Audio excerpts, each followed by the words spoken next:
రా Indian intelligence ద్వారా తమిళ మిలిటెంట్లకు తుపాకులు, బాంబులు, అంతేకాదు వాళ్ళకి ట్రైనింగ్ కూడా అందించింది.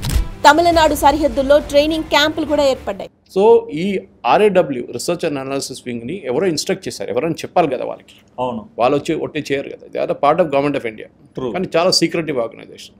ఓకే, రా వాళ్ళు వీళ్ళని ట్రైనింగ్ ఇచ్చారు. ద ఇనిషియల్ బ్యాచ్ LTT కార్డర్స్ని ట్రైనింగ్ ఇచ్చింది అక్కడ అన్నమాట. లక్ష్యం ఒక్కటే, శ్రీలంక ప్రభుత్వాన్ని భయపెట్టి తమిళులకు పౌర హక్కులు సంపాదించి పెట్టడం. కానీ అది నిప్పుతో నేషనల్ గేమ్స్ ఆడటం అని అప్పుడు ఇందిరాగాంధీకి కానీ తన చుట్టూ ఉన్న వాళ్ళకి కానీ తెలియదు.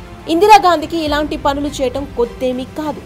పంజాబ్లో భింద్రన్వాలే అనే సిక్ మత గురువుని పొలిటికల్గా వాడుకుందామని పెంచి పోషించి తర్వాత అతనే తనపై తిరగబడగానే ఆయనను గోల్డెన్ టెంపుల్లోనే చంపేయమంది. దాంతోపాటు ఎందరో అమాయకులు కూడా చనిపోయారు. అప్పుడు జర్నల్ సింగ్ భింద్రన్వాలేని తయారు చేసి ఎవరు తీసుకొచ్చారంటే ఇందిరాగాంధీ. సిక్ గురుద్వారా ప్రబంధక్ కమిటీ అని ఈ అన్ని గురుద్వారాలు కంట్రోల్ చేసే ఒక బాడీ ఉంది అమృత్సర్లో, ఇంక్లూడింగ్ గోల్డెన్ టెంపుల్. అది అకాలీదళ చేతిలో ఉండే.